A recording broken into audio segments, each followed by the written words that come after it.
Step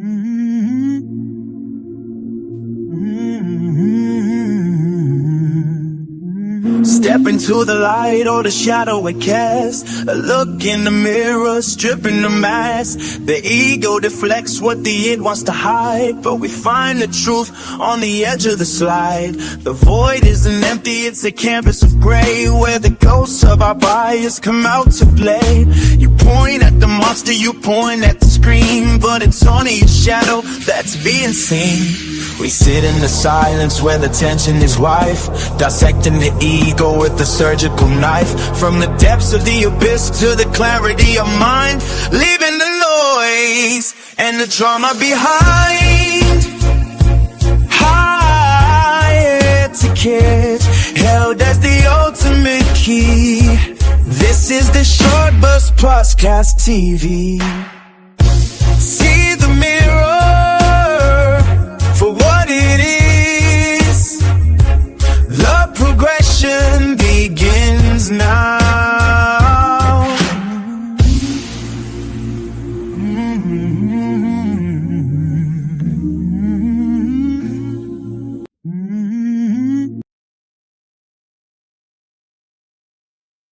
Okay, greetings everybody. Keith here. Hoping everybody's having a good day, enjoying life, living life, loving life. Want to make sure everybody... Man up, slaves, and hit those buttons, or I'll send ice.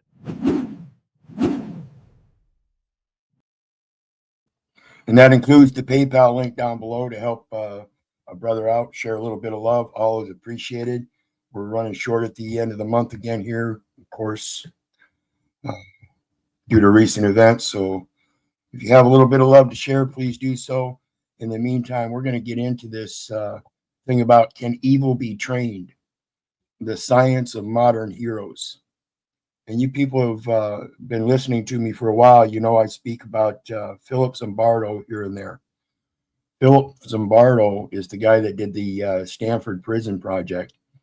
And then, of course, because of its disastrous results that he clearly didn't expect, he turned around and consequently came out with the Heroic Imagination Project. So we're going to look over a couple of short videos and some things going on with the political realm today, and how the oppression is clearly overriding justice and righteousness, and see if we can't see if evil is being trained and how we can come up with some modern heroes. So let's take a look at this first one. And this is a recent event. This is from CB3 New TV. Let me see here. Arizona's Family, 3 TV, CBS 5, from Phoenix Police. So let's take a look and see what's going on here. Down in Phoenix here recently. Now, new details tonight about a tense and unusual scene at an East Valley High School student protest. We now know an armed, masked man who showed up during an anti-ICE student walkout 3 months ago at Hamilton High is a Phoenix police sergeant. No way. You don't say. Let's hear that again. During an anti-ICE student walkout 3 months ago at Hamilton High is a Phoenix police sergeant. An armed, masked man who showed up during an anti-ICE student walkout 3 months ago at Hamilton High is a Phoenix police sergeant. Alexis. So let's talk about that.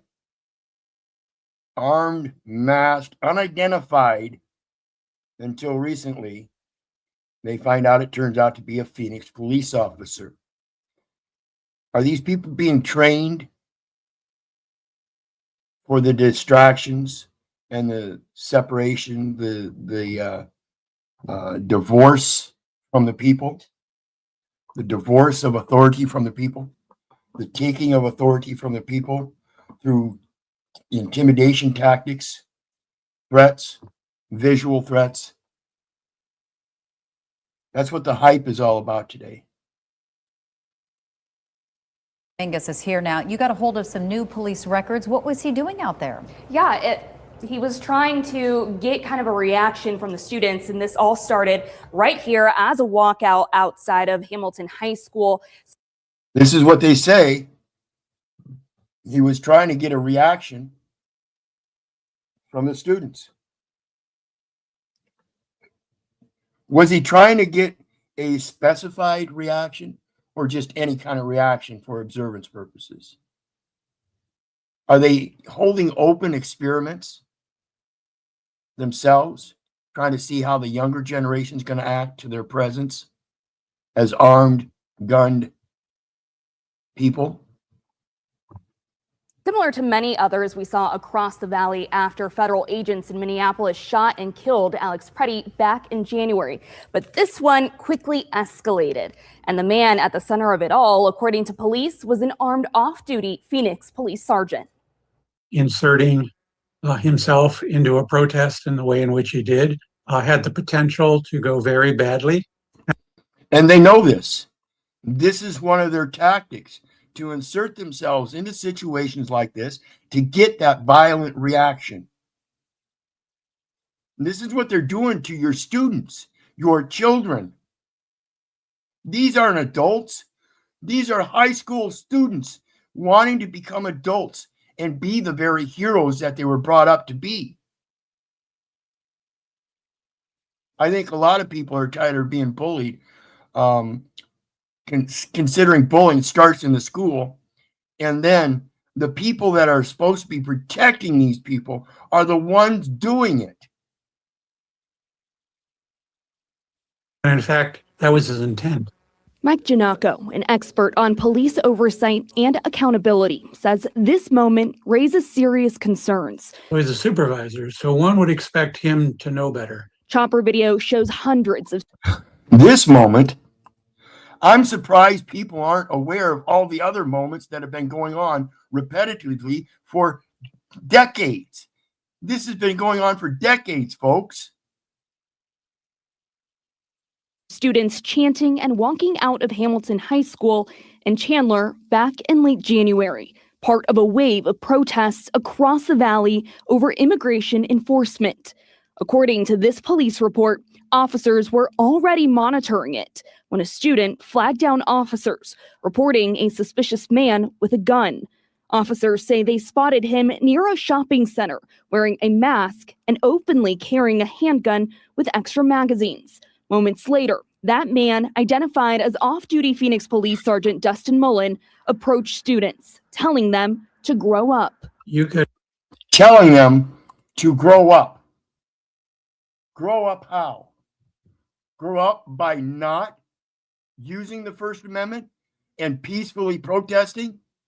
Telling them to grow up and not assert their rights? Using intimidation tactics to do so? Come on, people. When are you going to wake up and see this? This is trained evil. I'd argue that his intent was essentially an incitement to a riot, which is a criminal offense, by the way. But police reports we obtained... Absolutely. It's called insurrection. It's called insurrection when you incite violence in a peaceful protest of people asserting their First Amendment. That is insurrection. Reveal even more, alleging Mullen refused to leave and even told officers he had called other armed individuals to come to the scene. Because others may have been involved and contacted and agreed to create a situation, that's essentially conspiracy. At one point, yeah, they call it conspiracy. I'm saying it's insurrection.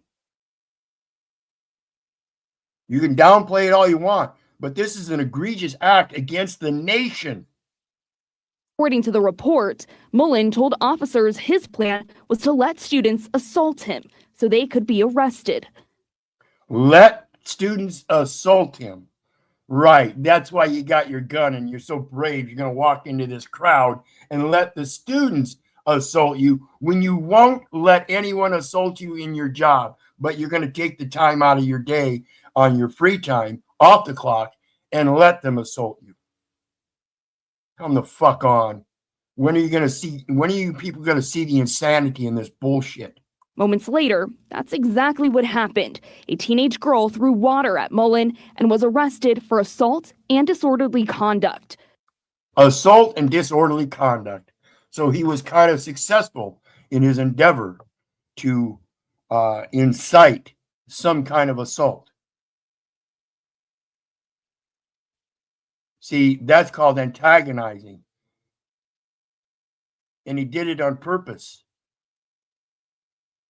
to ruin some little girl's life. But ultimately, the Maricopa County Attorney's Office declined to file those charges. To try to orchestrate a conflict with juveniles, in my view, is beyond the pale. Now, Mullen's attorney says he is cooperating with that internal investigation. Meanwhile, a Phoenix police spokesperson confirms Mullen remains employed while their Professional Standards Bureau looks into exactly what happened. But Of course, they're going to keep him employed.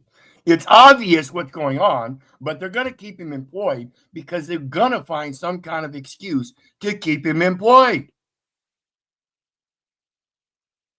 They're investigating themselves. Don't you see it? When are you people going to stand up and hold them accountable? there are still many questions about what happened and what kind of policies, if any, were violated. So we will keep you updated. We'll continue following this case. I don't give a fuck about their policies. It's clear they violated the law. They violated the Constitution. It's clear it's known as insurrection. He should be in jail. I don't give a fuck what kind of power you think you got. This man should clearly be in jail. If I'd have done that, I'd be in jail.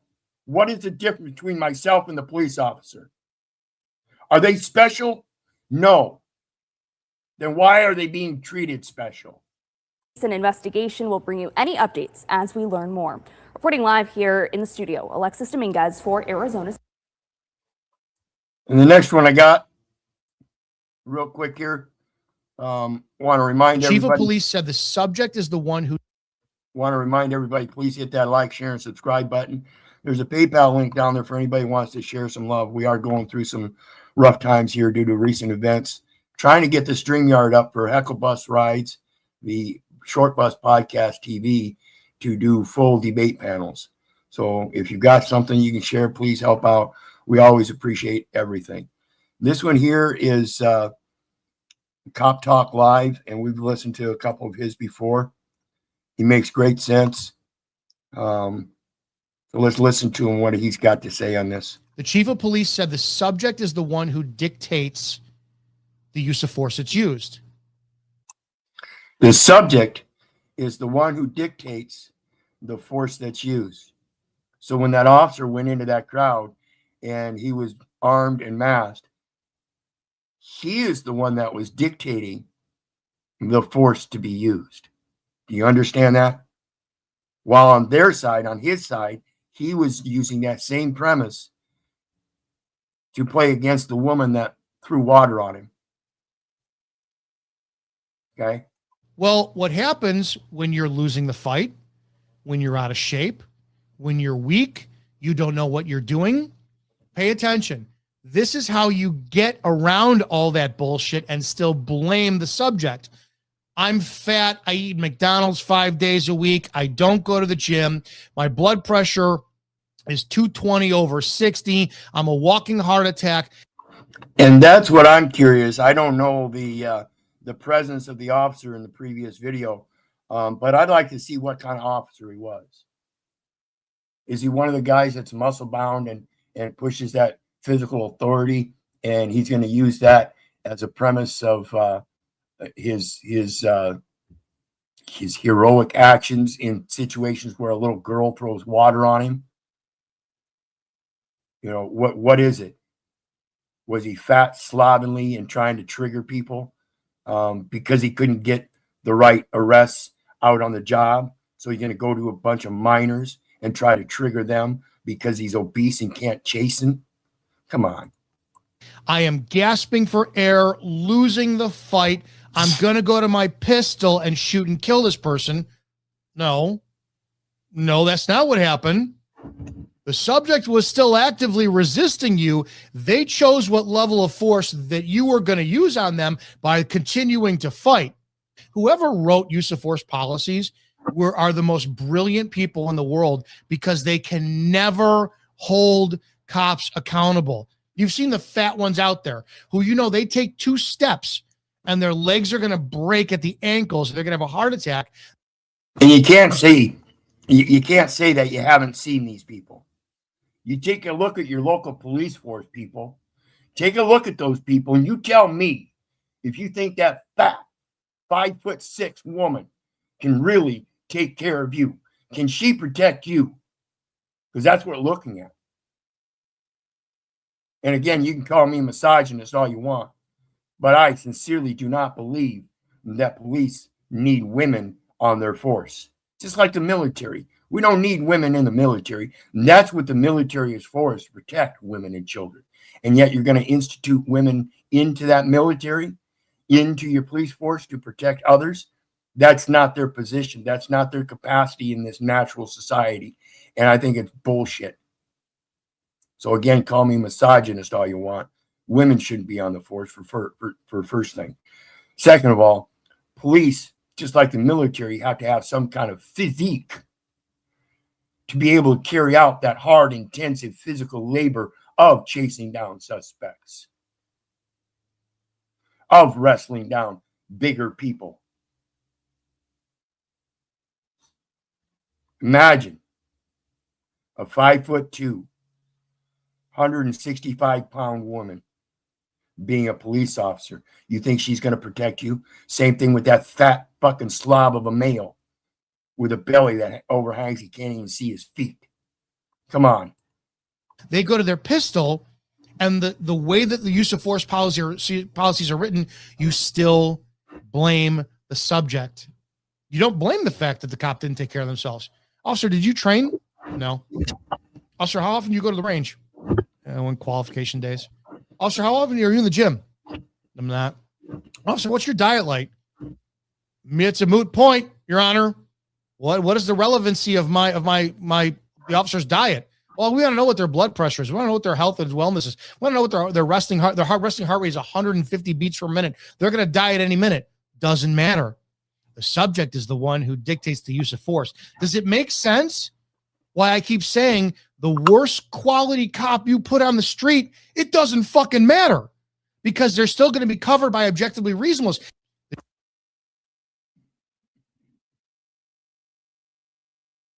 And that's why it's important for yourself to keep healthy. You don't want to fall into that same track. You don't want to fall into the dependence of having somebody else protect you. Particularly if you've got your door open, the lights off, and you're out in the front yard collecting night crawlers for bait, and they want to come up and start asking you questions about whether you live there or not, because they have some deep concern about somebody that lives with their door wide open and the lights off, not depending upon their safety and the regular routine of keeping your doors closed and your lights on so you can see. You can't live in your natural element. You got to live the way the rest of society tells you to live, and that's lock your doors and keep your lights on and peek out the window and keep an eye on your neighbors. When the fuck are you going to get out of this routine? Well, let's take a look at the next one. Another quick short here. Pay attention to what the sheriff says. We intentionally ran him over. I'm not condoning what the guy in Porterville did, killing that cop. We intentionally ran him over. I'm not condoning what the guy in Porterville did, We intentionally ran him over. I'm not condoning what the guy in Porterville did, killing that cop. But do you guys agree with this, Sheriff? We intentionally ran him over. What agency? Kern County Sheriff's Office. Don't shoot at cops. You shoot at cops, we're going to run you over. You shoot at cops, we're going to run you over. No, that's not the regular routine. Okay? So you understand this Preddy thing and this, the other Gale, good. When stepped in front of the car. This is all shit that they're putting out there that is just fucking total insanity. When are you going to understand that this is trained evil? Literally being trained to do this shit.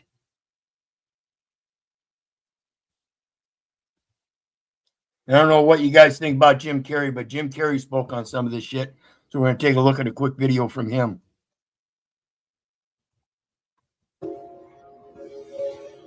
Kidnapping children is not what great nations do. Is that a gang sign that you, Oh, like you don't know what it is. And I'm sick of it. I want everybody to be in on the joke, man. You know what I mean? But for years now, talk show hosts, people on television, people in sitcoms have been hired by the government to throw you off the track, to distract you, to make you laugh, and stuff like that, make you happy and docile so you don't know what's really going on. You know, they get out there in the woods in a circle naked and they decide these things. And, you know what they're trying to do? Ooh, this thing is buzzing. Hold on. They're trying to turn us into, consumer drones. Bitch ass slaves. They're turning you into bitch ass slaves. Just like he said, consumer drones. When are you going to come out of that? Okay. So now we're going to take a look at a video on a new ruling that the courts put out recently. And I urge you people to really pay attention here because it goes to the insanity. It goes to your mentality and the way these police act, believing that everybody else are the insane ones. It's everybody else that's out of their mind. And for their community care and concern, they have ultimate authority to do anything they want. And these rulings in these courts are doing nothing but fomenting it even further. See, it's the courts that are signing on for this shit. When the officers do this evil training and then decide to off people, the courts and the prosecutors are the ones that are supporting this. They're the ones that are allowing this kind of shit to happen through the court systems. And it's you, the people, that are standing back and letting it as well. When are you going to stand up? Okay. Appreciate you, Scott. Scott says, good afternoon, Keith. Hope you're having a great day. Thank you for the content you put out. I can only hope the content catches people's ears because I think that's what's missing. People are not paying attention to the real mechanics of what's happening, of the trained evil turning you into bitch-ass slaves and using some kind of mentality issue against you as if though you're the ones that are insane.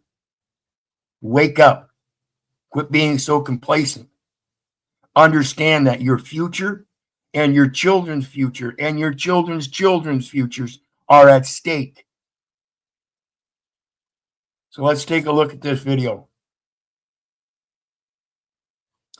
And this is from, as soon as it stops looping. Imagine you're at home. This is from Hampton Law. Hampton Law.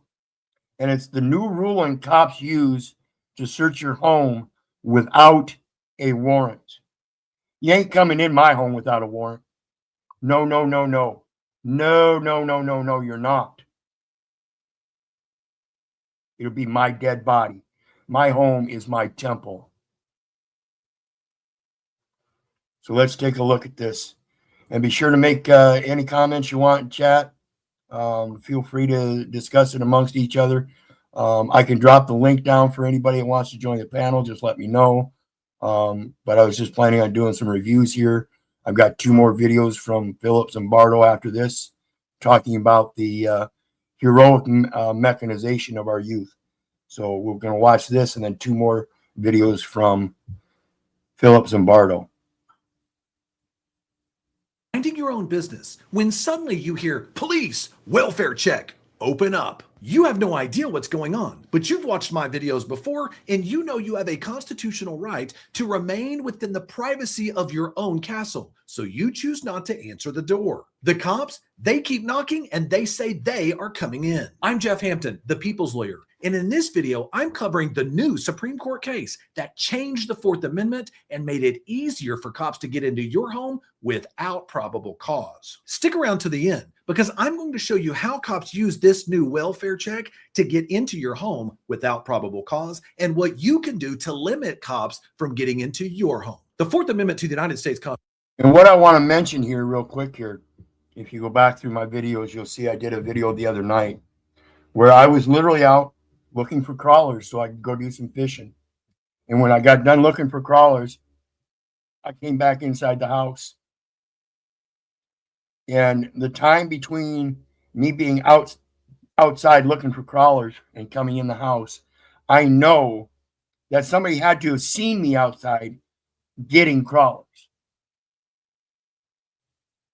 Because I wasn't halfway down this hallway in the back here, heading back to see my companion and talk to her real quick, when somebody was on my handicap ramp out front, hollering into the house. So they were there and they saw exactly who was doing what. And just because I live freely of my own free will and I don't live in fear and I don't lock my doors all the time. In fact, I will leave my door wide open all day long if I want to, letting the house air out and get that fresh breeze. And at night, I will leave it open with my lights off. I often go in and out just to check the weather and things like that. And in this time of need, our dog had just passed away. Got hit by a car and passed on. So we're in a mental, emotional stress already. And this is the kind of event that they will try to use against you because you seem emotionally unstable. No, they don't understand emotions. They don't understand that when people grieve, they show those emotions. And so anytime somebody seems to be mentally unstable according to their discernment, which could merely be a child crying, uh-oh, did that man do something to that child? That child is crying, and I don't see any reason for that child to be crying. Children cry for no fucking reason, and yet they will use that as an excuse.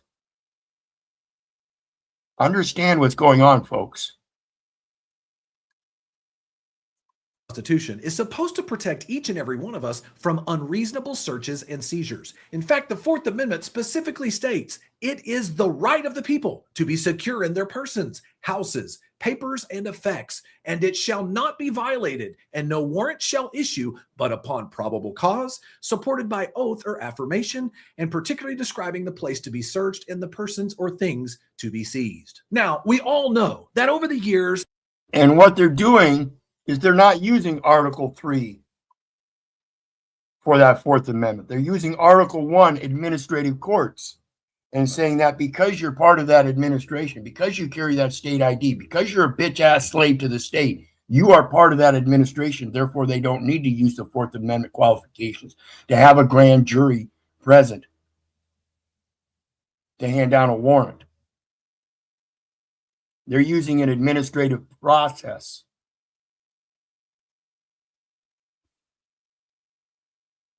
P.I.G.S.C.U.N.T.S has stood up and was cut down. Ouch. Yeah, a lot of times you can stand up and they're going to try to cut you down. But we're not plants. We've got feet, legs, arms, and we can get right back up. And that's what it's about. Don't give up. Don't believe that they have authority, because they don't. that cops and the Supreme Court have found ways to erode that right of privacy and protection. But your home, it's supposed to be different. Traditionally, up until now, the system's supposed to work like this. Police suspect something. They write it down. They go to a judge. A judge says yes or no. Then they're able to enter with a valid warrant. The judge is the circuit breaker. They are the ones that help determine, is there sufficient probable cause here to warrant an officer invading your privacy and your home? But there's always been one can hope, yes, Discog says one can hope for cumulative effect. But the only way we have a cumulative effect is more and more of us stand up and start doing this. start taking care of business on our own and letting them know they don't have any authority and we don't have any trust or respect for them.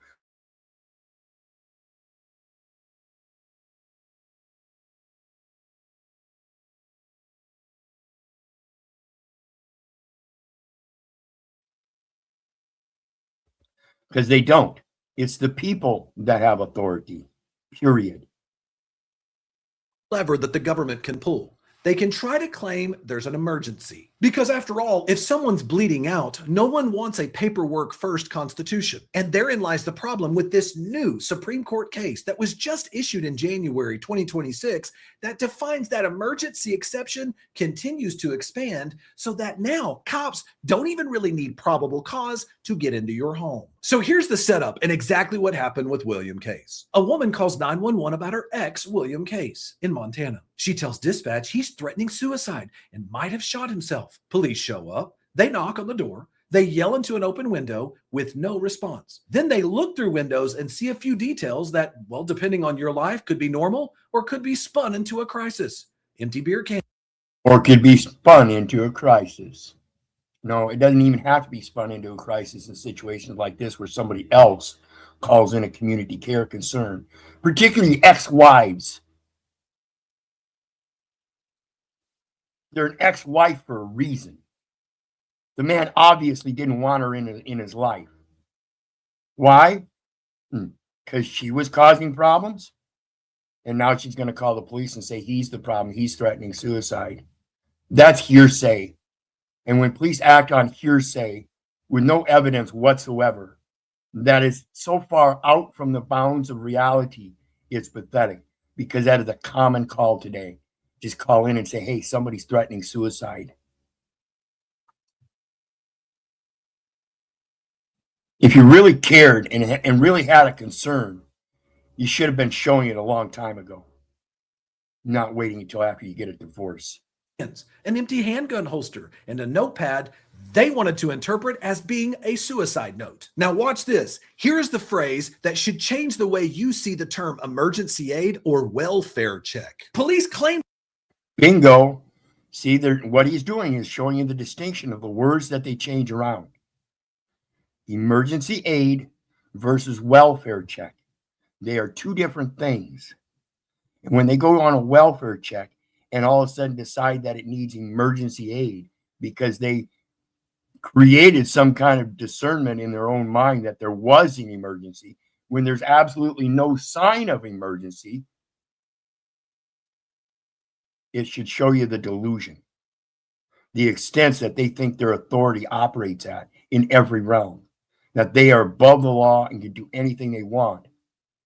There was an emergency here, but they didn't kick in the door immediately. They called their chief. They conferred with him. They worried that entry might spark a confrontation, even though they think he might have already shot himself. So what did they do? They geared up.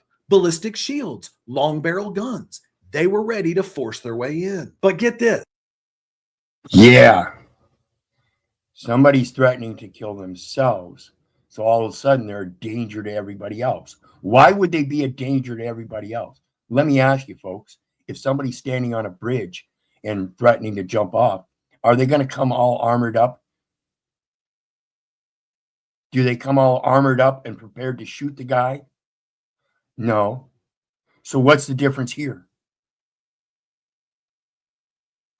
Even though they claimed there was an emergency that they absolutely had to look into, they waited a total of 40 minutes from the time they first arrived before they ever made their way into the door. Now that's what I call an emergency. They had a response time that was excellent. But then once they got there, it took 40 minutes to declare an emergency.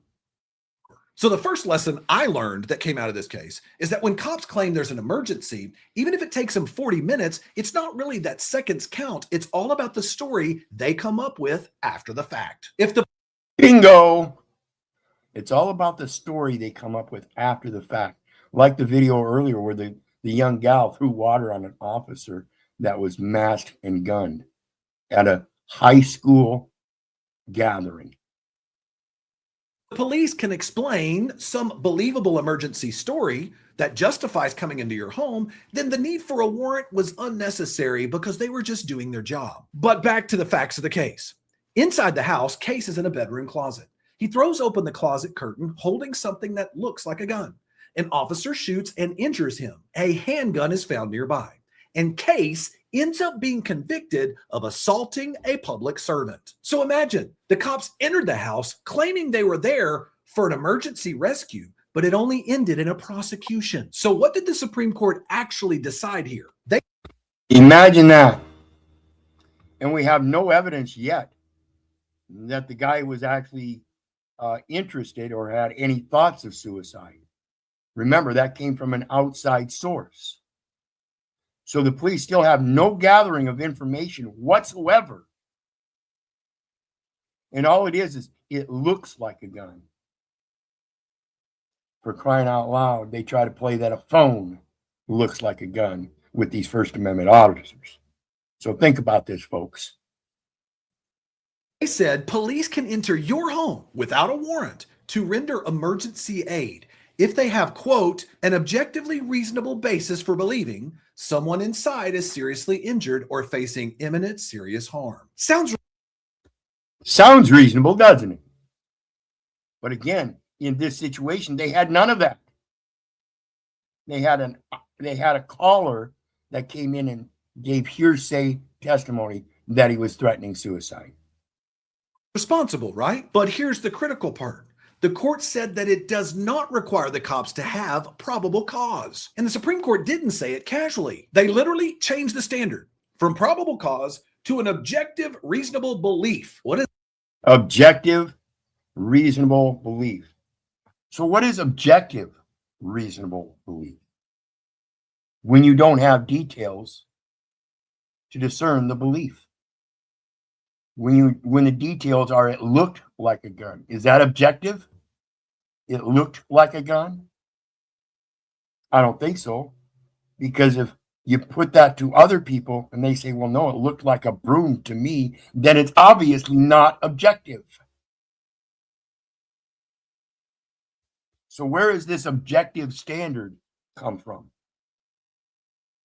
What does that mean? Exactly. And the problem is the Supreme Court didn't really define it either. When Mr. Case challenged the Supreme Court on this claim of the standard, the Supreme Court basically responded that the standard means exactly what we say it meant, and we don't need any further explanation. This is critical, and it's very important. And I have to ask you, when it comes to the Fourth Amendment, is the interpretation of this going to mean the Fourth Amendment is essentially dead? Because the Supreme Court now says no probable cause is required. That line by the Supreme Court is a bomb.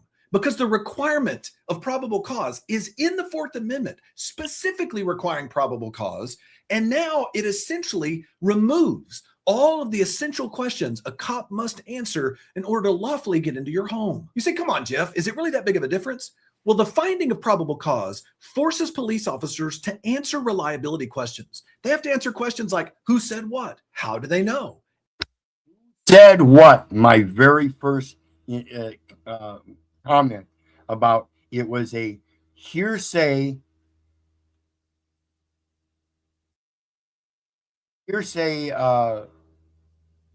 representation of somebody else supposedly wanting to commit suicide.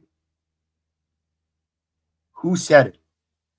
Do they know the extent of the circumstances? Do they know that it was an ex-wife that was recently divorced and going through a tumultuous divorce and was trying to be aggressive towards her husband in a passive way by getting the police over there to excite him, just like they did in that little protest with the high school students?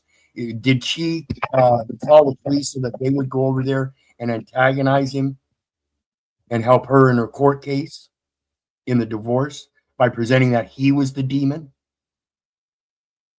And what was actually verified? But this new standard of objectively reasonable basis, what does that mean? That is now squishy. It's messy. We have no idea what it means, particularly in a situation where some neighbor called 911 or some ex of yours doesn't like what you do or say, so they call the cops claiming you're unstable or emotional. Think about it. Anybody can call in for a welfare check. Anybody can claim, oh, I think he was strange. He might be suicidal. Or, oh, I think he has mental health issues. And that's the foundation. When are you going to be so concerned about your neighbor that you're going to stop doing that kind of insane call-in, passive-aggressive action through the police? When are you going to stop calling the police for your insane bullshit? Which brings us to the real change according to this new Supreme Court case. Under the old Fourth Amendment constitutional standard, judge before entry equals front-end accountability. It stopped cops from just making up things as they go, and they had to see a judge before they got into your front door. Under the new model, the judge only has to be referenced after entry, and the cops receive back-end forgiveness. And by the time a judge has reviewed it later, your privacy's already gone. Your home has already been searched and your home has already been searched and destroyed in those searches. Think about this stuff. And this is the most egregious lack of accountability and most aggressive assertion of authority that you could have. Blatant. We can do what we want, and there's nothing you can do about it because somebody else was the cause. We're just doing our job. Ask the judge. You know, the guy that signed on for us. How many times am I going to have to tell you people that's what's happening? Completely tossed, and your life has already been permanently altered. You can't unring a doorbell, and you can't undo the damage once the cops make it into your house. So now that we understand what the Supreme Court ruled, we have to understand why this new standard gets dangerous very fast. The Supreme Court tried to frame this as non-criminal or non-investigatory. It's just nothing but a wellness check. But in the real world, non-investigatory, but yet based on a welfare call, now it becomes a crime, and it was committed against the police because the police have no accountability. They're not culpable for anything because the judge said so. When are you people going to learn? Once cops are in your house, two things happen. Number one, anything cops see in plain view turns their so-called "I'm just here to help" into evidence against you and you being arrested. Under the plain view doctrine, once cops force their way into your house, they can use anything they see, anything that might look suspicious, as a reason to escalate the encounter. Once they escalate the encounter, they'll secure the scene, use it as a reason to completely toss your house, and build a case based on anything they find. And then the next thing that happens, number two, is that the story the cops tell in the police report begins to drift. No way. No way. You can't tell these people are lying. It sticks straight to the truth right from the beginning. It never drifts, right? Why would their story start to drift? Because they're not telling the truth to begin with. They based everything off of a lie and a call to them to begin with, and they think it's true, and they're going to make it true in the eyes of the law, and you're convicted. It always starts with, "We're only entering to help." But it quickly turned into, "We saw X, we feared Y, we detained Z. We then had further probable cause, and we searched and found more." This is not paranoia. This is exactly how cops are trained to behave when trained to behave. This is trained evil, folks. Pure, straight, trained evil. and they get into your home. Now, if that's not bad enough, this is where this court decision gets very ominous for millions of people. Justice Sotomayor wrote an opinion, a concurrent. What a bitch. What a bitch. Opinion here that basically reads like, hey, listen, everyone should be very careful because in situations like this, especially when there's a gun, things can spiral out of control. She then situations like this, especially when there's a gun, things can spiral out of control. Well, that's what they're trained to do. They're trained to escalate things so it spirals out of control. Jesus, when are you people going to wake up? Points out something very concerning to me.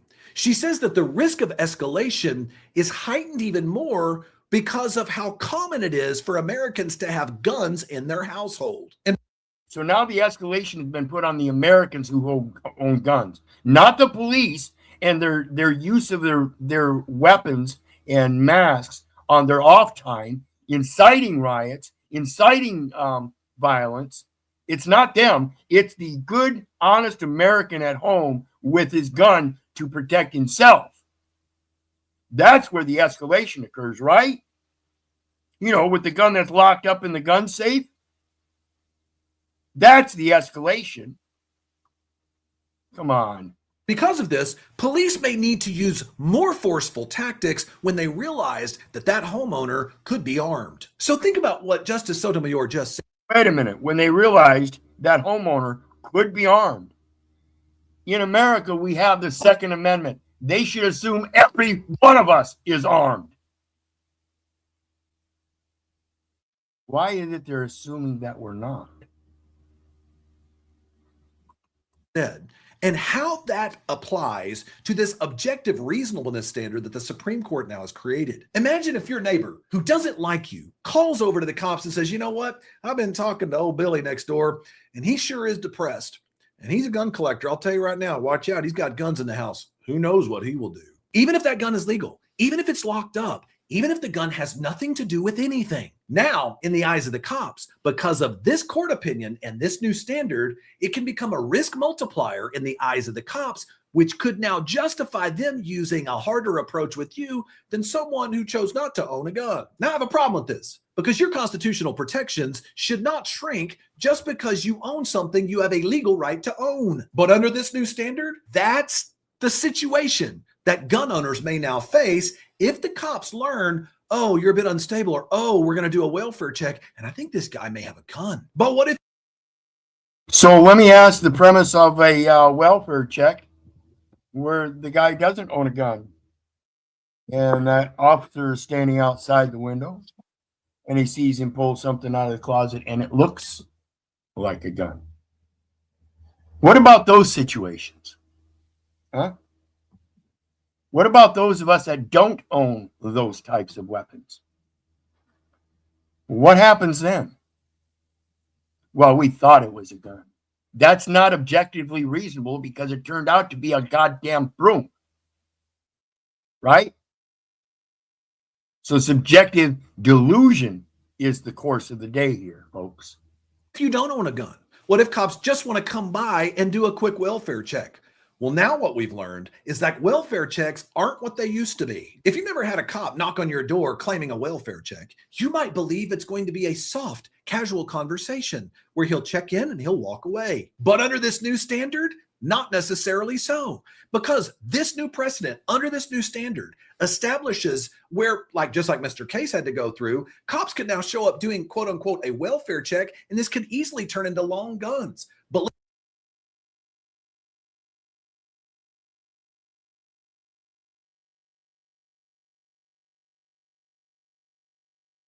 so here's where I want to explain a little firsthand experience myself. Loss of my son 30-some years ago.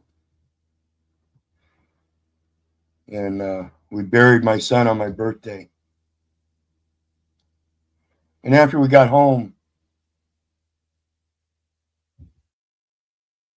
mother, in her psychotic rage and fit and depression, started taking everything out of the closet and throwing it at me and telling me to get out of my own house. Now she had an open bladed knife in her pocket, threatening suicide herself. And so I called the neighbors down to help with the situation because I had to wrestle her down to the ground. And I couldn't get the knife out of her hand. And so when the police came, instead of seeing it for what it was, they arrested both of us and threw us both in jail. So when there's a welfare check in a situation like that, why is it that the police feel a need to do anything but a welfare check? See, I tell you these things for a reason, folks, because I've got firsthand experience. I've got plenty of firsthand experience. I know exactly what goes on, how it works.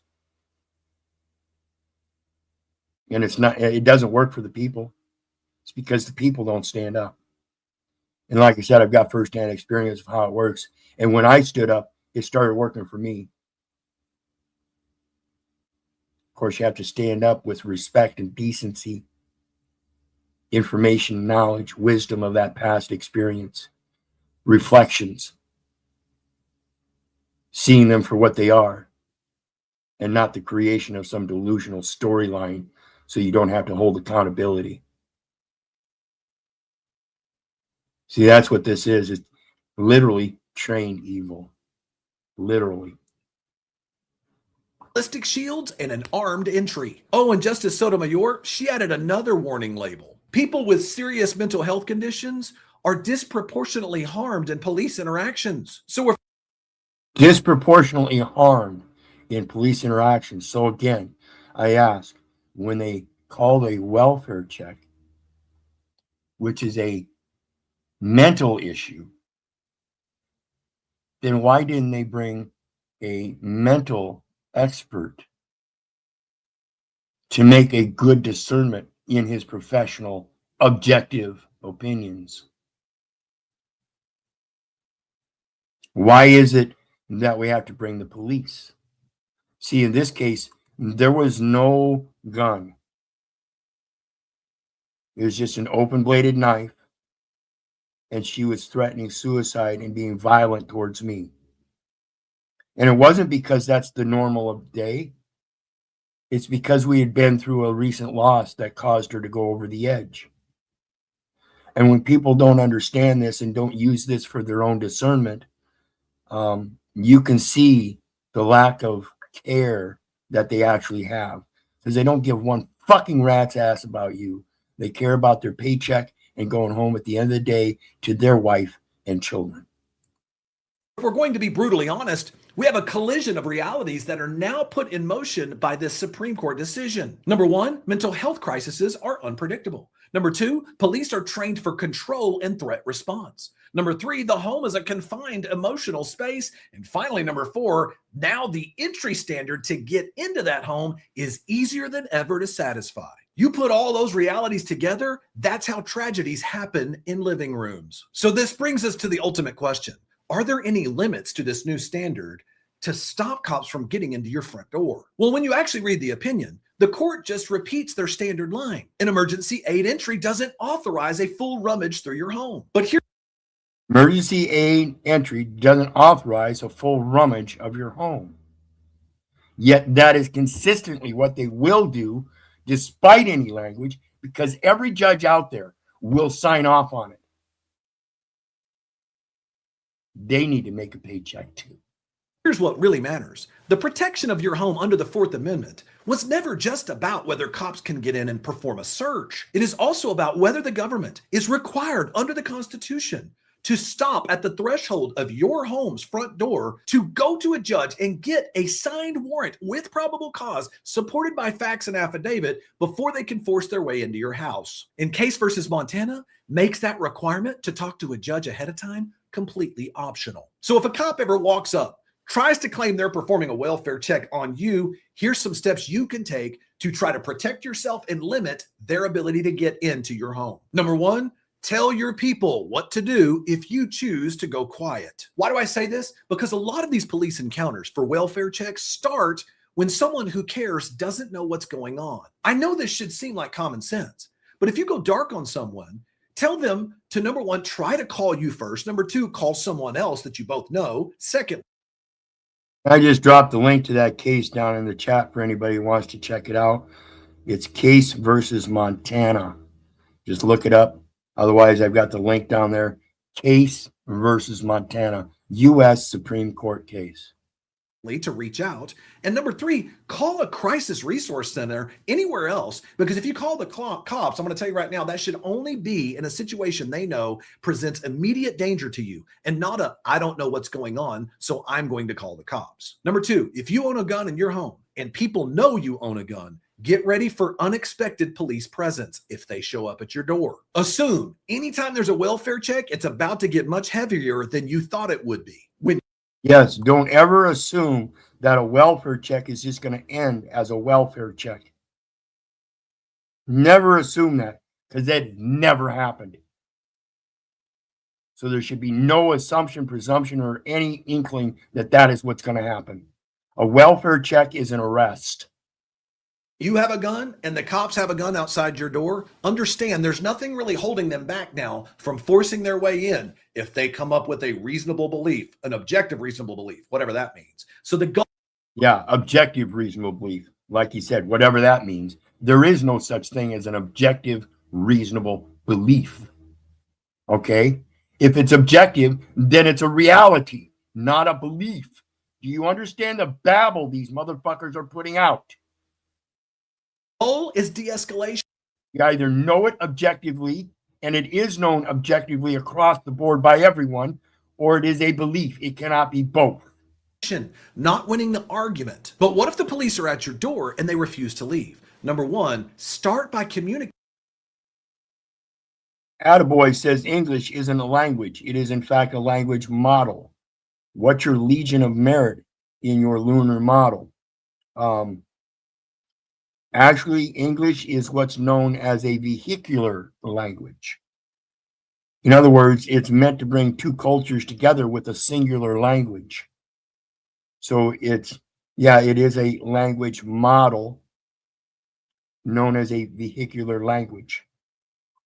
With the cops before you open the door. You have no requirement to open that door if you can provide some communication to the police to show them you are not a harm to yourself or others. Choosing. And what I want to make a note on here is, you know, the other day when they came to my door, like I said, I ain't living in fear. Okay? I do not live in fear. I don't give a fuck who you are. But even in that case, they just came up on the handicap ramp. They didn't come in that door. They better not come in my door. Like I said, I don't live in fear. I'll do everything it takes. Because I don't give a fuck if you got that badge. To me, that badge is false authority. To me, that badge is a blatant advertisement that you're the crook, that you're the criminal, that you're here to fucking violate me and my wife. That's the evidence it shows me. And that's the way I act with it. So don't come up here placating that you're just an officer of the law and you just want to check things out. I'm on you already. No, you're not. You're not here by my consent. You're here because somebody else sent you or some kind of delusional belief you have. Get the fuck on. I don't appreciate your fucking insanity. Excuse my language, folks. That remain silent actually. This is certainly not a show made for kids. However, I urge you to educate your kids on what's happening.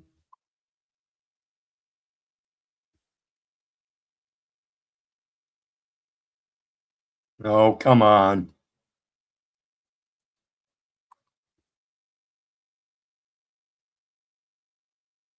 Okay, let's see. Refresh.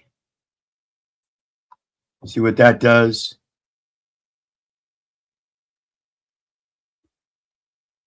Imagine you're at home, minding your own business, when suddenly you hear police, welfare check.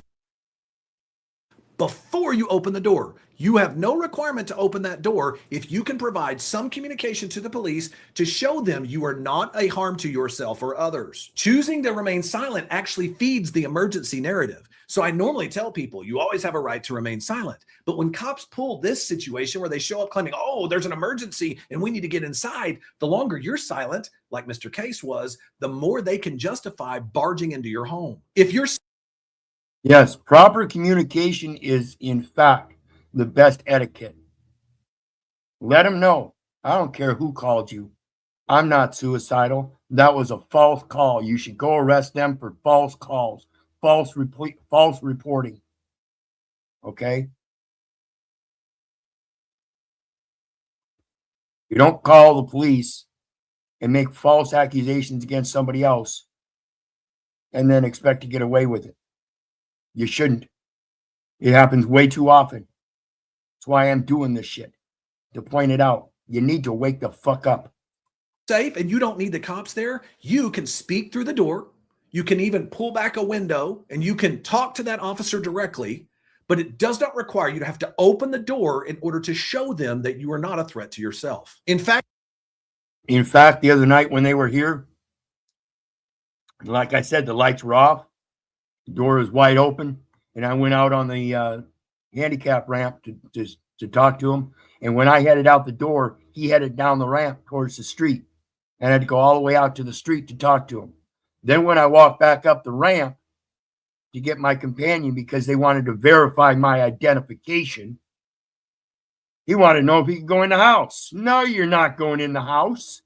I'll get my companion to come up to the door. You stay right where you're fucking at. I don't allow Hitler's willing executioners in my house. Don't happen. you can say specifically, quote, "It's okay. I do not consent to entry. Do you have a warrant?" Number 2, ask them specifically what they need to hear from you so that they can close the call. You say, "Officer, what can I do for you to document this situation that I'm safe and that you can be free to leave?" And by the way, that leads me to number 3. This is why you've got to record everything. Record everything. And this is one of the things people said they wished I'd recorded the call, but sometimes you're just not prepared for it. So I didn't have a video, but I did do a video right after they came. So if you have the mind, on a supposed attempt suicide or wanting to commit suicide call, I don't see any need to prepare for video. But if you are prepared with the video, that would kind of lessen the idea that you're wanting to commit suicide. So he's absolutely right in recording everything, using your proper communication skills to actually communicate with these people and not avoid them, not ignore them. Let them know what's on your mind.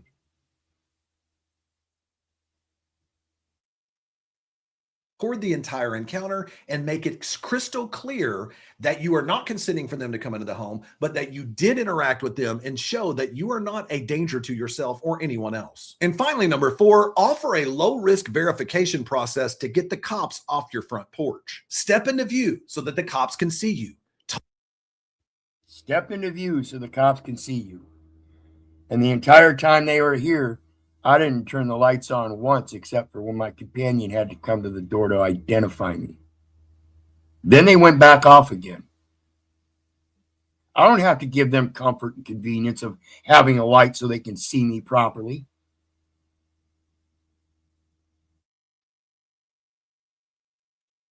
Talk to dispatch on the call. Make it clear to them exactly that you are fine and there is no issue going on. And only if absolutely necessary do you go outside to speak to the officers in order for them to understand that there's nothing going on. But by all means, don't take a weapon with you and do not give them consent to enter into your home. Because remember, they came only as a welfare check to make sure you're okay. The moment you stepped outside and shut that door, they have no basis to come into your home. But that's the thing about their stop the other night. Don't know who called them. Don't think anybody called them. I think one of them was just cruising the area, saw the door wide open, and thought he'd make a fucking investigation of his own. Because here in America, you can't live under your own free will and have your doors open and the lights off. Because you're supposed to be having those doors closed with your lights on, closed, locked up, and prepared to fight in case somebody comes to that door. Supposed to harbor yourself inside that dwelling to be safe. Because that's what that dwelling is for your safety. From all the criminals and crooks. Not as a comfort zone where you can live peacefully in your own temple. No, we can't do it. It's got to be a safe harbor from a protection from all the criminals. So you got to lock the doors and leave the lights on and have security cameras and all this. Have your neighborhood watch program watching out for you. Where the fuck is that? I ain't seen that around since the 70s. Oh, well, we've got Big Brother keeping an eye on us now. That keeps us safe. Really? When the fuck are you people going to wake up? Because they now have access to you and they can confirm you are okay. But if the cops force their way in anyway, Don't resist. Physically resisting is the number one thing most police officers are looking for to justify now claiming you are a threat to their officer's safety. So instead, you tell the officer very clearly, I do not consent to a search of my home or my person, and I will not answer any further questions unless my lawyer is present. Case versus Montana may. I'm not going to answer any more questions until you acknowledge that we're in the presence of this omnipotent, omniscient, omnipresent, quote, God that you worship.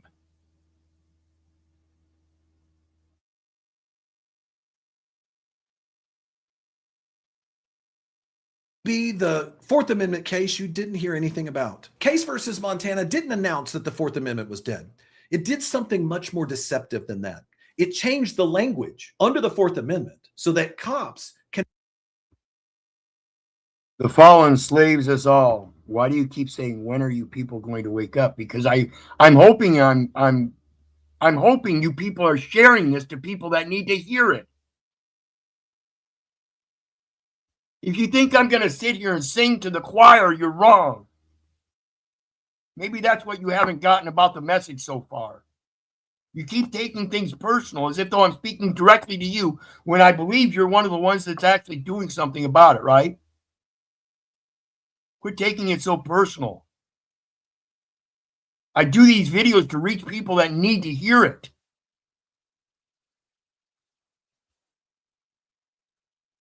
Now use a different standard based on their belief of an emergency to go around the Fourth Amendment. And so I'm asking you people to share this. Like I said, hit those buttons, the like, share, and subscribe. Hit those buttons, share this out so other people see it. Those are the ones that need to hear it. If you're here repetitively as one of my subscribers, I appreciate it. I really do. But I need you to hit those buttons and share it out. I need you to share this information out to people that need to hear it. Find their way into your home. A judge's signature on a warrant supported by probable cause is fundamental to our constitutional rights and is in the plain language of the Fourth Amendment to our United States Constitution. But now, in so-called "we're just here to help" calls, cops can make their way into your house and then judges can say, yeah, we're just here to help. No, you're not. You're not here to help a motherfucking thing except your paycheck. Understand that, folks. Yeah, that seemed reasonable later. And the final shocking thing I want to mention on this video is that the decision was 9-0. 9-0. They decided 9-0 to get rid of the Fourth Amendment prerequisites. Again, because it's an Article 1 court, and they believe you're part of the administration as those bitch-ass slaves. And they can prove it because when you go to court, you're going to show them that fucking ID. You're going to pull that goddamn thing right out of your pocket and show it to them. And it was unanimous, which means what? It sends a clear signal to all the lower courts to open the floodgates. If cops claim there's an emergency, they can enter and seek forgiveness later. So I have to ask you, are you doing this in the presence of that almighty God that you pray and worship to? Or are you trying to do this in the dark shadows you've been trained evil with?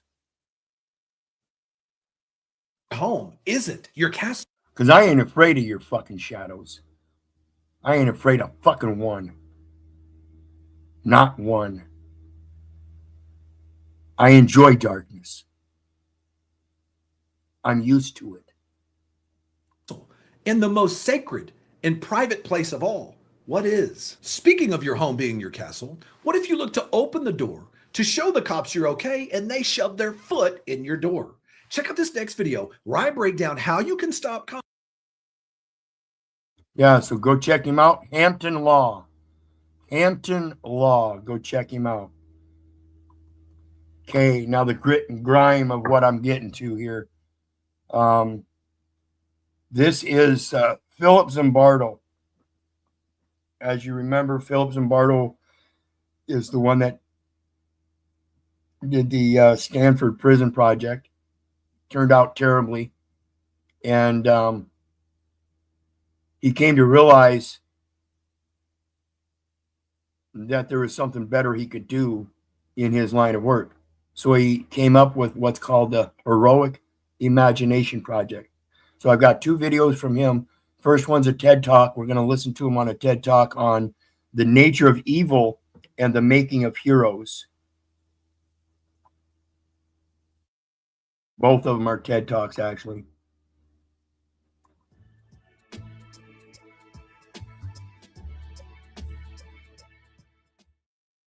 So I'm here to tell you about my journey from evil to heroism. And it's an interesting journey. Oh, shoot. I think we're missing some of my slides. Oh, anyway, I grew up in poverty in New York City ghetto. And as Bill Strickland said yesterday to all of us, if you grew up in a ghetto, you grew up without nature. You grew up in an ugly place. And the problem is, how do you keep that ugliness from getting inside of you? I also had friends who were good kids who did bad things. And I always wondered, what went wrong? Why did they go bad?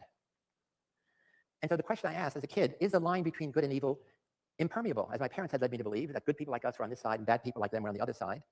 Or was it permeable, that good kids could be corrupted, seduced, at the same time, bad kids could be recovered? And so that has guided my thinking. No, I did not. And now that I'm a psychologist, I'm interested in evil. I'm interested in understanding evil. I'm interested in creating evil, so I understand how and why. There are really 3 kinds of evil. One kind of evil is dispositional. This is in people. What do people I just have a lot of passion. And we call in these me. bad apples. Andres Breivik is a young, handsome Norwegian guy who shot to death 69 kids, thinking he was a martyr for trying to prevent Norway from becoming a Muslim enclave. Then there's situational evil, which is the main thing I'm going to talk about. Situational evil is the barrel, the bad barrel that you put good apples in and they get corrupted. This was the case we'll talk about in a moment with Abu Ghraib. So this is the social and physical environment. And this is honestly what I believe with the police departments and stuff, folks. We're putting good apples in barrels that are full of rotten apples. I honestly believe that a lot of these people that want to be police officers want to be those heroes. They go in thinking they're going to be a hero and they're going to do a good job and they're going to be a good officer. But once you put them in that barrel, it's like a bucket of crabs. Everybody's climbing to get to the top, and they're going to end up falling to the bottom and become rotten themselves. I honestly think that's what happens. Good people are corrupted by the older people in there, trained in evil, and then taking them under their wing and showing them how this works in the mean streets. In which you put people in, and it's that setting, the things all around us that are corruptible. The third part of evil is the more powerful one. It's the one we ignore. It's what we call systemic evil. It's the bad barrel makers. This is where power is. This is cultural, historical, legal, economic. And that produces the big evil, although it's very effectively, typically disguised. So evil, my definition is, evil is about power and it's about the abuse of power. To intentionally harm people through prejudice, through gossip, through discrimination, to hurt people physically, through torture, through rape, to kill mortally. But again, big evil is done by governments in wars. And this is to commit crimes against humanity. Stanley Milgram, little Jewish kid in the Bronx, asked the question, could the Holocaust occur again in America? Because he wanted to know. The Milgram experiment. Could he be put in a concentration camp? Yes. Would you electrocute a stranger if somebody like Hitler asked you to? We were high school classmates in the Bronx, and we were both what we call situationists. We believed that if the situation were changed, the things we saw around us, the father wasn't working, his kid's sister was a prostitute, things would be different. If you grow up privileged, you want to believe that goodness is in your genes and that you don't want things to change because you want to maintain that privilege. So he did a very famous study, which I will encapsulate for you very briefly. He did it in New Haven, Connecticut. He was a Yale professor, and he also replicated in Bridgeport, Connecticut. And it's a study about memory. So he invites people to come to his laboratory, 2 at a time, and one of you is going to be the learner, one of you is going to be the teacher. And the learner the teacher gives the learner material to learn. When he gets it right, you say fine. When he gets it wrong, you have to punish him by giving an electric shock. And so here's the teacher, and here's the experiment in the lab coat. And when he gets it wrong, you press a button. The first button is 15 volts. When you press it, there's no response. The guy you're teaching is in another room. And as you increase from 15 to 30 to 45, each increment is only 15 volts. So it's really very small, steadily, slippery slope down. But now when it gets in the hundreds, the guy starts screaming and yelling, and you're a good person. You heard the experiment, say, sir, I don't want to continue. He said, I'm sorry, you have a contract. You must go on. And the study now is about not knowing how to. I'm sorry, you have a contract. You must go on. So think about that stuff in this real society. You have a contract, and that's what they're doing. You must go on. You've got a contract. Okay? That's that state ID. It's a contract with the state. You must go on. End the contract.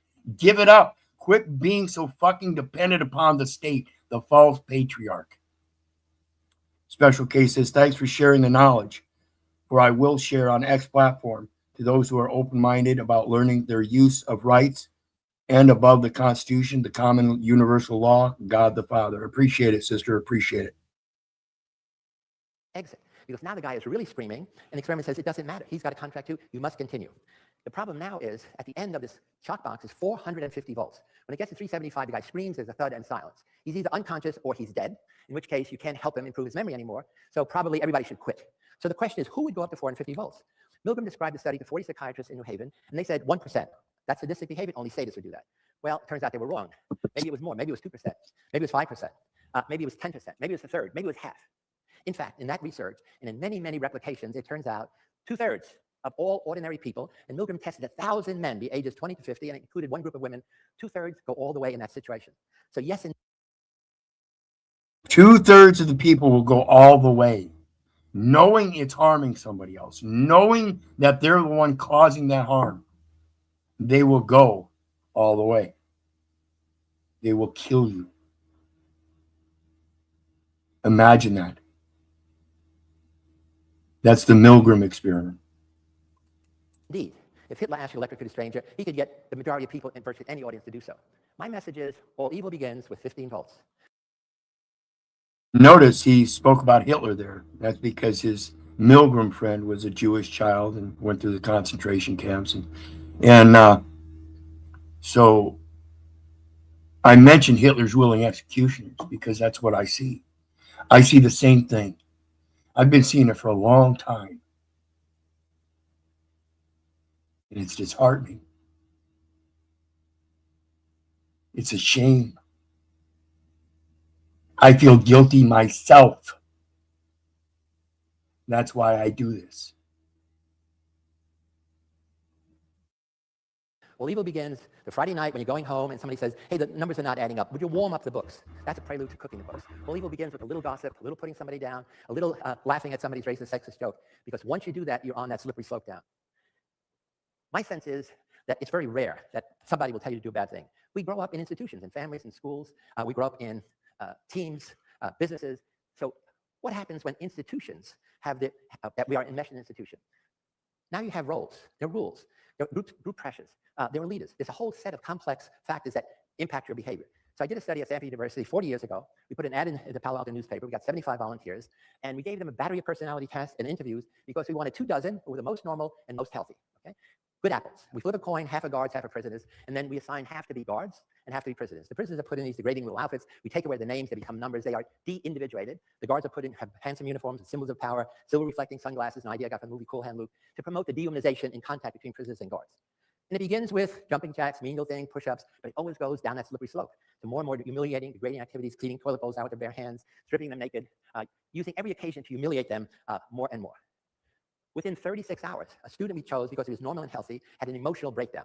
Okay?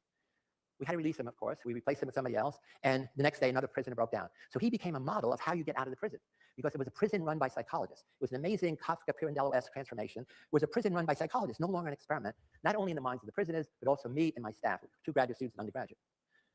We had to end the study, which was supposed to go for 2 weeks, after 36 hours, because 5 students, chosen because they were normal, healthy, on all personality tests and all of our interviews, had emotional breakdowns. That's in 36 hours, folks. That's in 36 hours.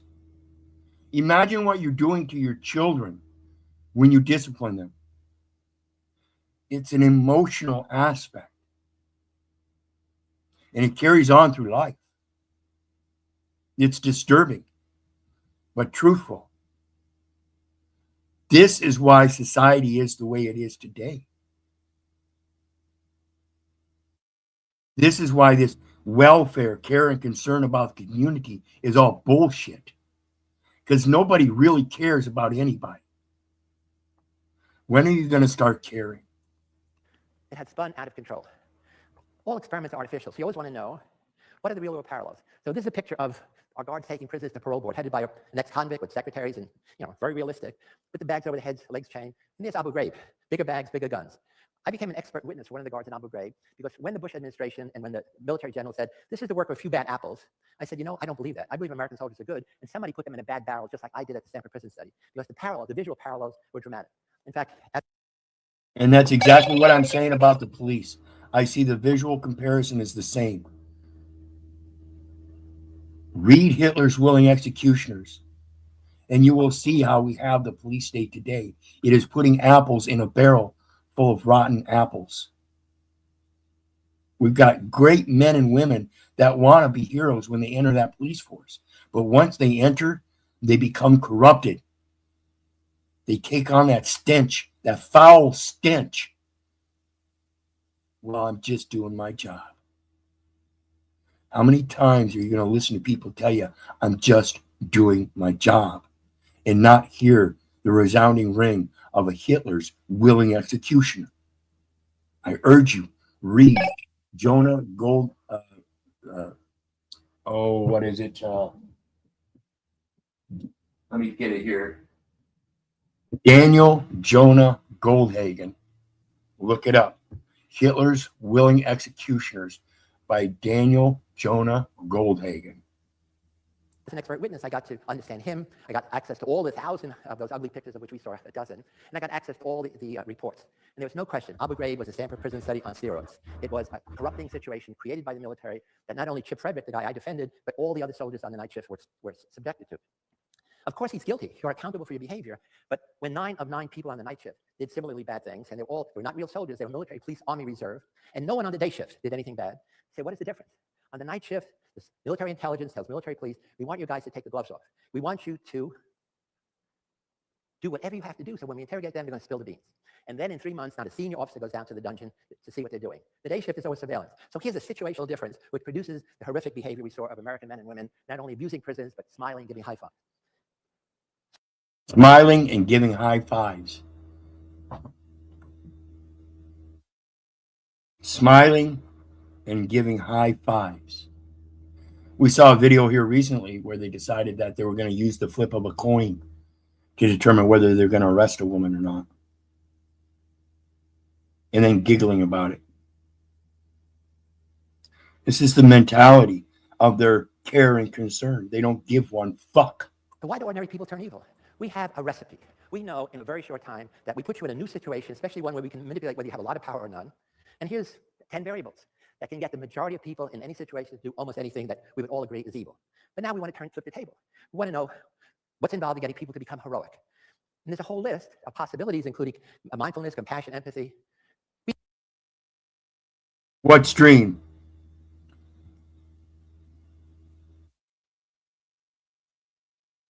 What stream got ended?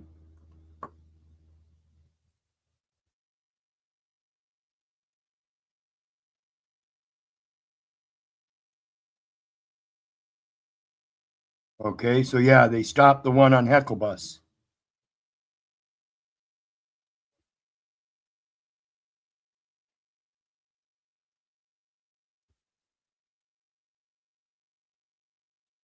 So, as you can see, folks, just going over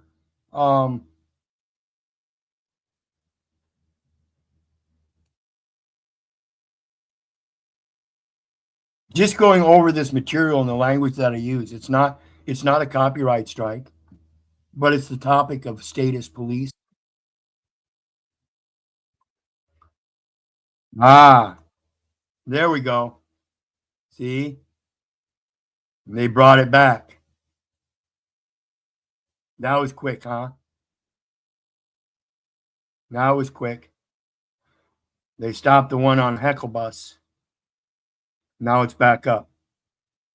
So you should be able to go back to Hecklebus if you were over there. The views on both are fine. Let's get back to it. You don't have a clue. There's almost no research on heroism. It's an incredible phenomenon. The word does not exist in psychology text. It doesn't exist in positive psychology's human strengths and virtues. Because see, and that's another thing that I love how he pointed out was that there's no research on heroism. It's all about the degradation and evil and degeneracy. They don't do any research on those that have these extra abilities, seemingly, of care and concern and do good things. They don't do research on that. They don't do research on how to be good. They do the research on how to be bad. heroism is an action, it's not a virtue, according to them. I recently had a dialogue with the Dalai Lama at Stanford, and I said, is compassion enough in a world filled with evil? Doesn't compassion have to be socially engaged? Doesn't compassion have to lead to heroic action? And he reluctantly agreed because he still thinks, once everybody in the world is compassionate, evil will cease to exist, but that, for me, is a fantasy. And so while waiting for that, we want to create heroes. So heroism is a behavior that is voluntarily. Yeah, evil will always exist. It's a contradicting balance that allows us to know what is good. So evil will never dissipate. It'll never disappear. It'll always be there.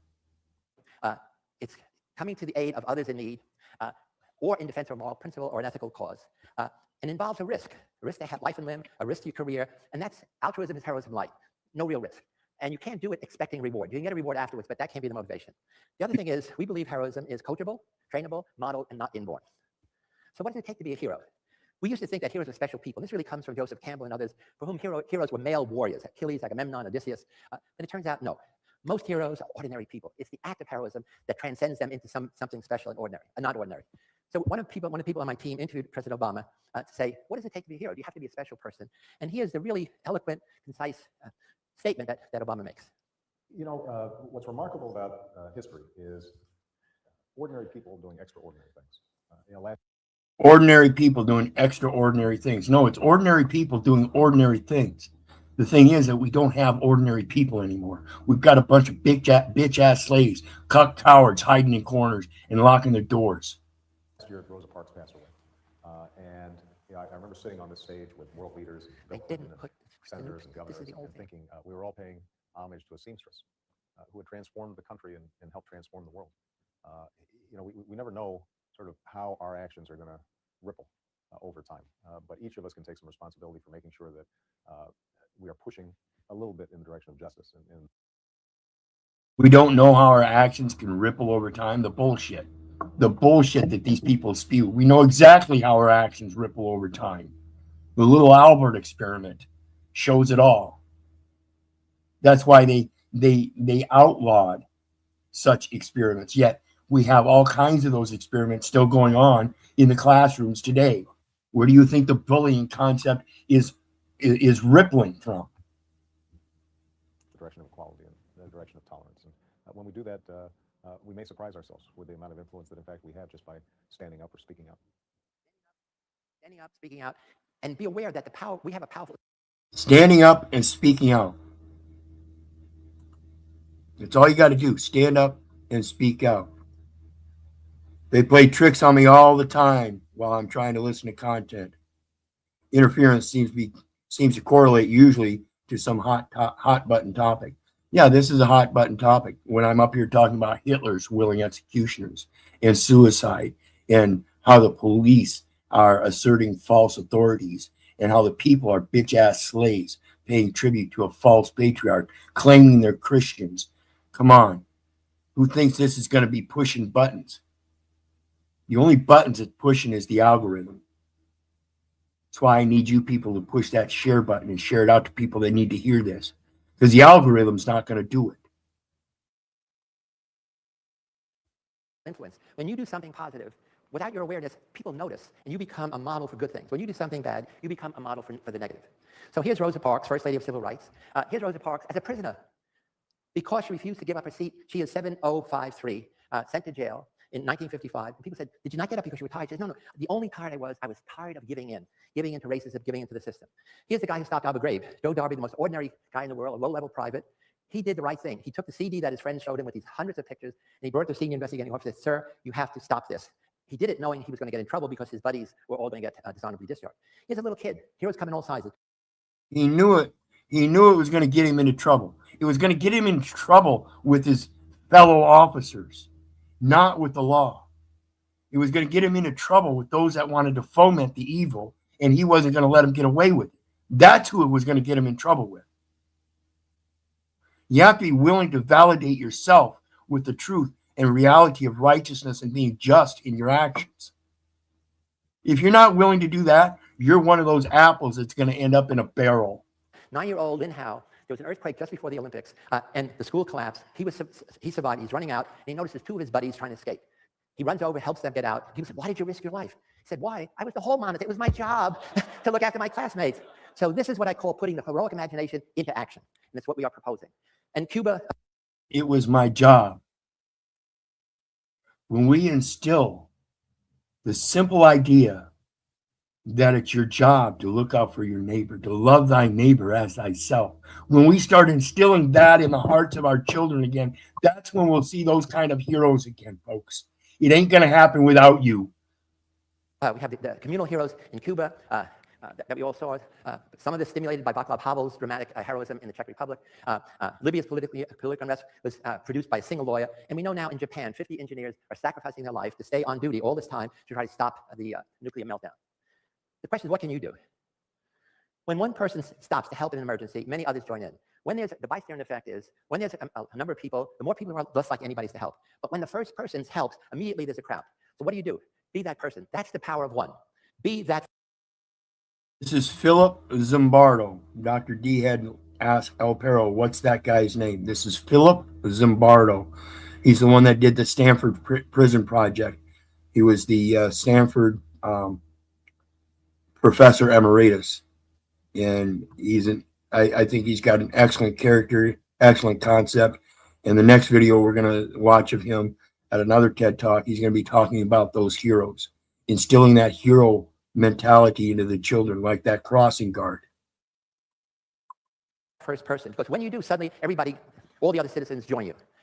They're to be different. Because what that means is, in any situation, the group says, don't get involved, mind your own business. You cannot be a hero unless you're willing to be different from the others. Flex your moral courage. Act wisely, well, and often. Practice being a hero. Flex your moral courage. See, that's what it takes today, is moral courage.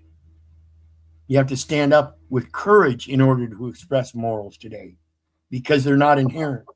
They're not embedded in us. They're discouraged. They're mocked. Oh, Mr. Goody Two-Shoes. Things like that.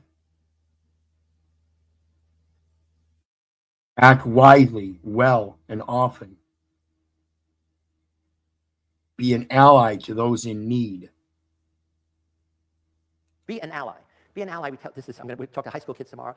Be an ally to gay, lesbian, shy kids. Those are the ones who are going to get bullied the most. Stand up for them. Simply, that's the power of two. Start with small steps, everyday deeds. Focus on others. Give a compliment a day. Ask questions. Don't blindly obey. Give a compliment a day, he says. Give someone a compliment. Make them feel special. Focus on others. This is embedded in me from Boy Scouts. The very motto, to do a good turn daily. Courageous conversations before the situation gets out of control. And discover, what is your ripple effect? What action or inaction? Whether you act or don't, it doesn't really matter, because you have a ripple effect, again, positive or negative. So Superman's father is telling Superman, flying around all day just won't cut it. Sooner or later, you have to take some action. And my Heroic Imagination Project is providing the toolkits so that they can be wise and effective heroes. So the heroic imagination is learning to be courageous. Imagination is teaching people to imagine themselves acting heroically in everyday situations. And heroic imagination is a mindset that enhances people's effectiveness as becoming social change agents. Social change agents. Your mindset. That's, again, why I do this, the social change. Because I see socially, we are becoming a police state more and more. And it's 10 times worse today than it was when I was a child. And that's just a few decades. Imagine in a few decades when your grandchildren are coming up, how much worse it's going to be if you don't start it today, becoming that courageous social outlier. So the 4 domains of my Heroic Imagination Project are education. We have programs in high school, middle school, and now college. We want to have these in summer camps and clubs and online, and ultimately mobile apps. We are doing research, and we want to get funding so we can sponsor research for graduate students everywhere. We have a wonderful. So it's much like trying to instill those moral ethics that we get from the Christian scriptures that they took out of school by placing them back into school. A corporate program creating cultures of integrity, heroic leadership, and internal whistleblowing. And we'd creating cultures of integrity, heroic leadership, internal whistleblowing. Isn't that what Jesus was talking about?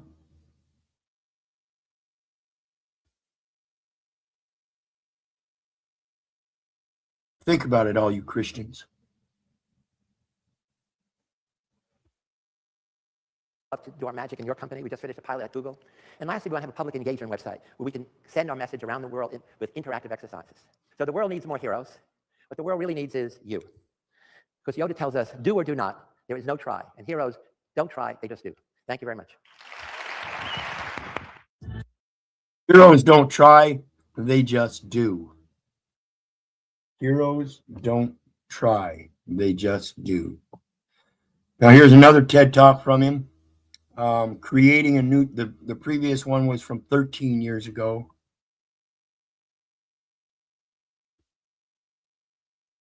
I'm pretty sure, yeah, 13 years ago.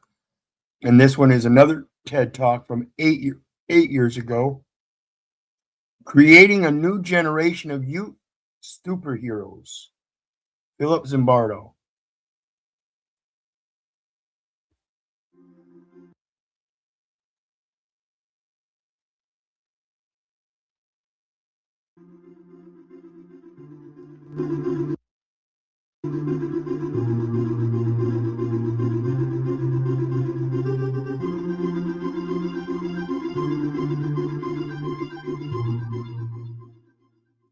I like his shirt there, how he's got the Z like the Superman, showing his character in this aspect of creating heroes. Absolutely phenomenal. And I think that's what we're supposed to be doing naturally in our own children these modern days.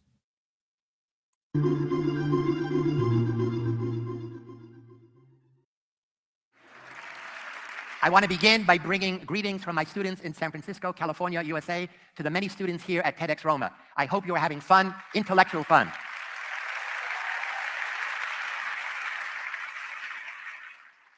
I'm excited to share my ideas today, in 3 areas.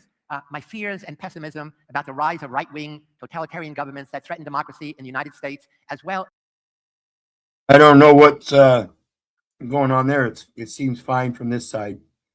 The fallen slaves, this all says again, what happened to the El Perro stream before they stopped the Heckle stream and started it right back up less than a minute later.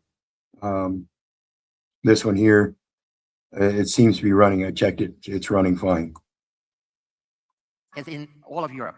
I want to end in a positive note by focusing on my optimism that a new generation of youth superheroes. And if you're on a device rather than a laptop and you're watching that vertical on a device or something, it might just be the vertical that's going out. I don't know. But the full landscape view videos on El Perro and Heckle are both running at this time. Heroes will be our salvation. And in between, I'm going to talk about how I am applying social psychology lessons in high schools around the world to create everyday heroes. About 2008, I gave my first. And I think that's an important thing in the high school curriculum. I think it's important that our younger children be taught about psychology. It's actually kind of basic and simple.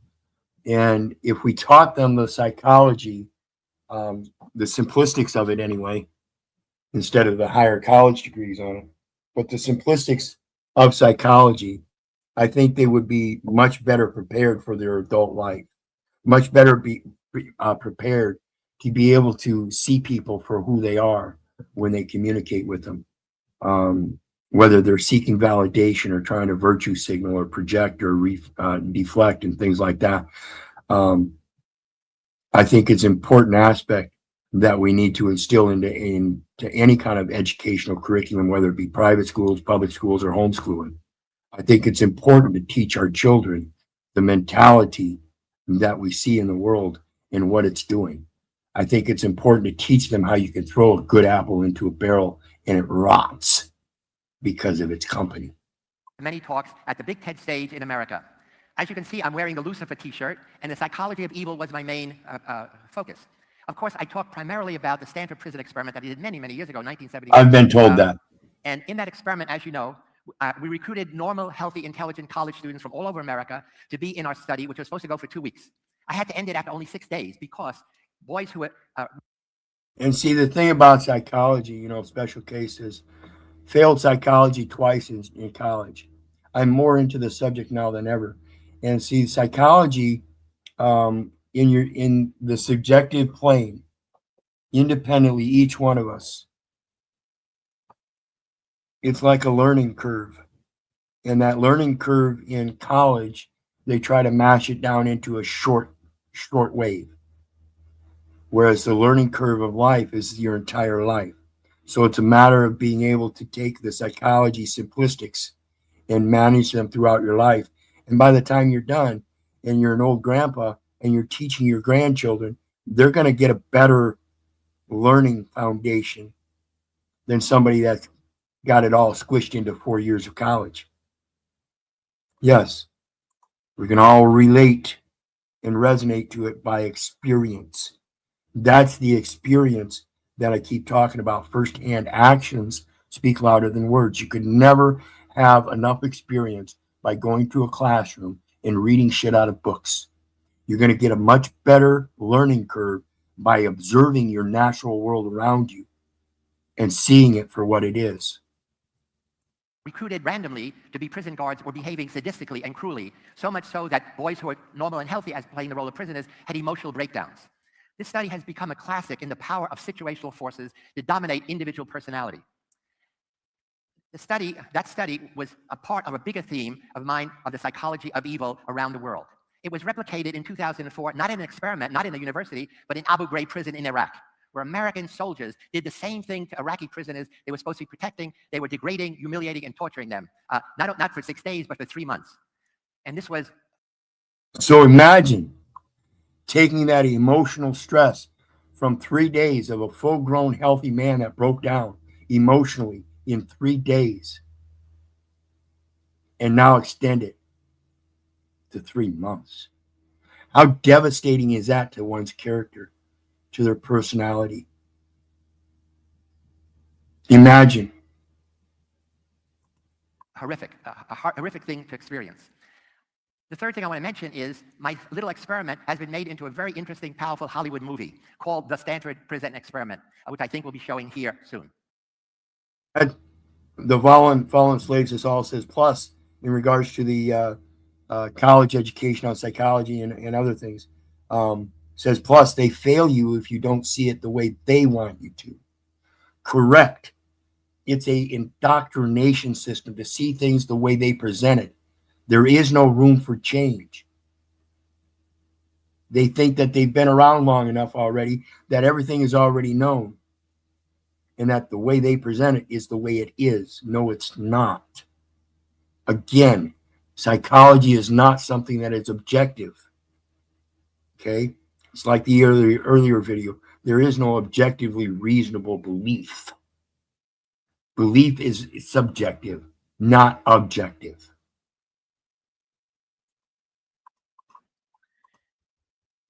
The last thing that I mentioned in that talk at TED was a provocative question to the audience that I give to you today. We know how easy it is for good people to become evil. The question is, can ordinary people be inspired and trained to be everyday heroes?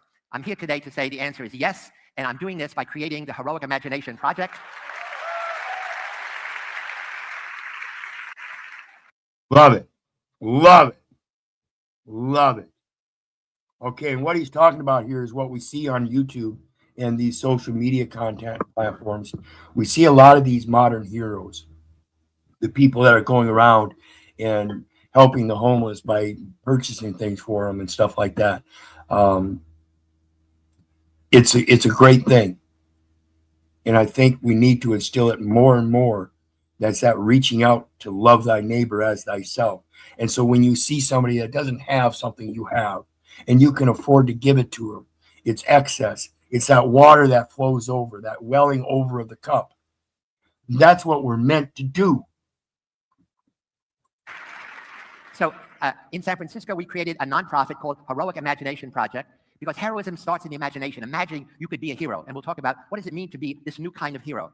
So we teach social psychology lessons in high school and middle school and now in corporations to teach people how to stand up, how to speak out, and how to take wise and effective action against all forms of evil. The evil I'm concerned at is, for 40 years, all over Europe, you had to deal with fascism and communism. But now the new threat is right-wing totalitarian governments that are flourishing in Eastern and Western European nations. For the first time, I think America is moving in that same direction with our new president. Exclusionary thinking is growing worldwide. For example, Hungarian political leaders say migrants are poison and are not needed. What they do is they control the media, and by dehumanizing others with negative media images, ordinary citizens, ordinary people begin to accept discrimination against minorities. Our President Donald Trump said, we must ban all Muslims from entering the United States. We must have a complete shutdown of all immigrants entering America. The problem is all Americans are immigrants, except...